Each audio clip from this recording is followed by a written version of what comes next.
Welcome, everyone, to English in Action, the podcast for English learners who want to practice their listening skills in a natural, conversational way. My name is Avery. And I'm Bella. It's wonderful to have you with us. Each week, we pick a topic and just have a chat about it, and we hope you can learn some new vocabulary and phrases along the way. That's right. And today's topic is one I'm very excited about. We're talking all about pet. It's a great topic. So, Bella, I have to ask the big question right away. Are you a cat person or a dog person? Oh, that is the big question. I love all animals, but if I have to choose, I think I'm a cat person. What about you? I'm the same. I appreciate dogs, but my heart belongs to cats, which is convenient since that's what we both have. Exactly. So let's talk about our furry roommates. Tell me about your cats, Avery. Okay. So I have two cats. They are brothers, and I adopted them from a shelter a few years ago. Their names are Leo and Jasper. Leo and Jasper. I love those names. How did you choose them? Well, when I got them, one of them was so brave and confident right from the start. He acted like a little lion, so I named him Leo. That's perfect. And Jasper? Jasper was the opposite. He was hiding in the back of the carrier, very nervous and quiet.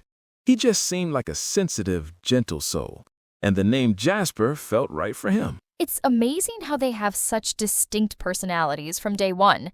Do they look alike? They're both black cats, but Leo is a bit bigger and has a tiny patch of white on his chest. Jasper is sleeker and has these huge, bright green eyes. For a while, when they were kittens, my friends couldn't tell them apart, which was always funny. They'd be petting Jasper, saying, "Oh, Leo, you're so brave," while he was trembling under their hand. Poor Jasper. That's hilarious. It sounds like you have your hands full with two of them. Sometimes they have their moments. Just last week, I bought a new scratching post, a big one. Leo, of course, climbed it immediately, but Jasper just watched from a distance for 2 whole days, suspicious of this new thing in his territory. That is so typical. You have the brave explorer and the cautious observer. Exactly. It's a fun dynamic. So tell me about your cat. I know you have one. I do. Her name is Luna, and she is the queen of my apartment. Queen Luna. I like it. It's true. She's a calico cat, so she has beautiful patches of white, black, and orange fur.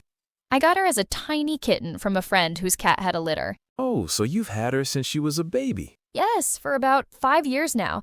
She is very affectionate, but only on her terms, you know?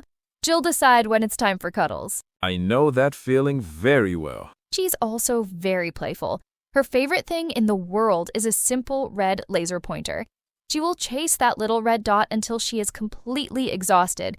It's hilarious to watch her leap and pounce around the room. That's great. It's a good way for them to get exercise, especially for indoor cats. Definitely. It keeps her active and entertained. And that brings up a good point. The joy and entertainment pets bring is one of the biggest pros of having one. Oh, for sure. The companionship is probably number one for me. Even though I live alone, I never feel lonely because Luna is always there. Right. There's a lot of research that shows how pets can improve mental health. They can reduce feelings of stress, anxiety, and depression. Oh, I totally believe that. After a stressful day, just sitting with Luna and stroking her fur, I can literally feel my blood pressure going down. It's so calming. It is. The sound of a cat purring is one of the most relaxing sounds in the world. But we should be honest, it's not always easy. There are definitely some cons to being a pet owner. Yes, let's talk about the realistic side. For example, the fur, the hair, it's everywhere. Oh my gosh, tell me about it. On my clothes, on my furniture, in my food sometimes. I have to vacuum constantly. Me too. And we should also mention allergies. So many people are allergic to cats or dogs. It's something to consider for yourself and also for your guests. That's a huge point. I have a friend who is very allergic to cats. When she visits, I have to clean like crazy and put Luna in another room, but she still ends up sneezing. It can be difficult. It really can. And of course, there's the cost. Pets are not cheap. You have food, litter, toys, and then the big one, vet bills. The vet bills can be a shock. A routine checkup is one thing, but if they get sick or have an emergency, it can cost hundreds or even thousands of dollars. That's true. It's so important to be financially prepared, and it can be very worrying when they are unwell. You feel so helpless because they can't tell you what's wrong. That's the hardest part for me, that worry. When Luna seems a bit sick, I can't relax until I know she's okay. It's all part of the package, though. And of course, we've been talking about cats, but so many people are dog lovers. Right, dogs are amazing. They're often so loyal and eager to please. I think a big lifestyle difference is the need for walks and training. Definitely. You have to be willing to go outside in all kinds of weather, rain, snow, heat, to walk your dog. It requires a lot of dedication. And training is so important for dogs so they can be well behaved and socialize safely with other people and animals. True. What about smaller pets like hamsters or rabbits? I had a hamster when I was a kid. It was fun, but they're nocturnal, so it would run on its wheel all night and keep me awake. I can imagine. And I think a downside to some smaller pets is that they have much shorter lifespans, which can be really hard, especially for children. That's a very good point. It's often a child's first experience with loss. What about something more unusual? Have you ever thought about having a bird or a reptile? A parrot would be cool, but I think the noise would be a lot to handle. As for reptiles, I don't think I could do it. The feeding part seems complicated. Agreed. I'll stick with my furry mammals. And having a cat or dog is becoming easier in some ways. For example, there are more pet-friendly places now, like cafes or hotels. That's true. But traveling with a pet can still be very stressful for the animal and complicated with airline rules and things like that. It requires a lot of extra planning. Definitely. Okay, here's a fun question. If you could have any animal in the world as a pet and it was magically safe and practical, what would you choose? Ooh, that's a tough one. I think maybe a red panda. They are so incredibly cute. That is an excellent choice. I think I would go with a penguin. I just think it would be hilarious to have a penguin waddling around my apartment. A penguin? That's amazing. And very messy, I imagine. Completely impractical, but we're dreaming here. We are. But coming back to reality, it's so important to choose a pet that actually fits your real lifestyle. Yes, absolutely. You need to be honest with yourself. How much space do you have? How much time can you dedicate to a pet every day? Are you an active person or more of a homebody? Exactly. Getting a high-energy dog like a border collie when you live in a tiny apartment and don't like to exercise is a bad idea for both you and the dog. It's a recipe for disaster. Research is key.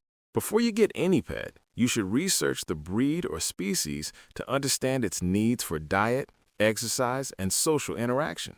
And you need to pet-proof your home. Just like with a toddler, you have to make sure there are no dangerous things they can eat or get into, like certain plants or electrical cords. A very important step. And there are other medical responsibilities too, like spaying or neutering your pet to prevent more homeless animals. Yes, that is so important. And getting them microchipped in case they ever get lost. It's a simple procedure that can make all the difference in getting them back home safely. Absolutely. Another thing that I think is crucial is the idea of adopt, don't shop. There are so many wonderful animals in shelters waiting for a home. I couldn't agree more. My cat Luna came from a friend, but if I get another pet, it will be from a shelter. Giving an animal a second chance is one of the most rewarding experiences. Speaking of rewarding experiences, sometimes the most rewarding moments are also the most hilarious.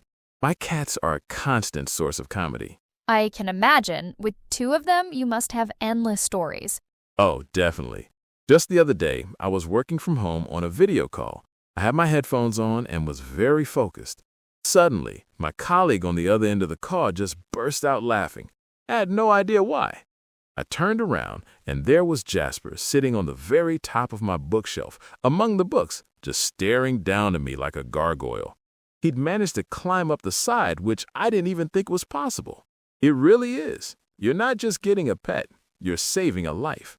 And finally, a difficult but important topic is preparing for their whole life. including their old age.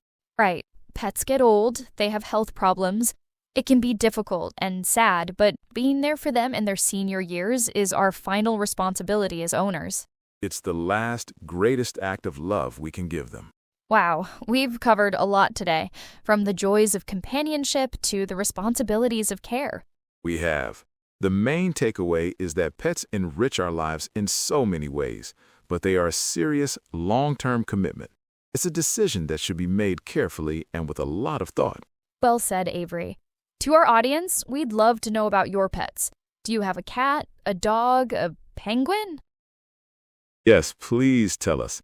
You can find us on our social media channels and share a story or picture of your animal companion. We would love that. Well, that's all the time we have for today. Thank you for tuning in to English in Action. Join us again next week for another conversation. Until then, take care of yourselves and your pets.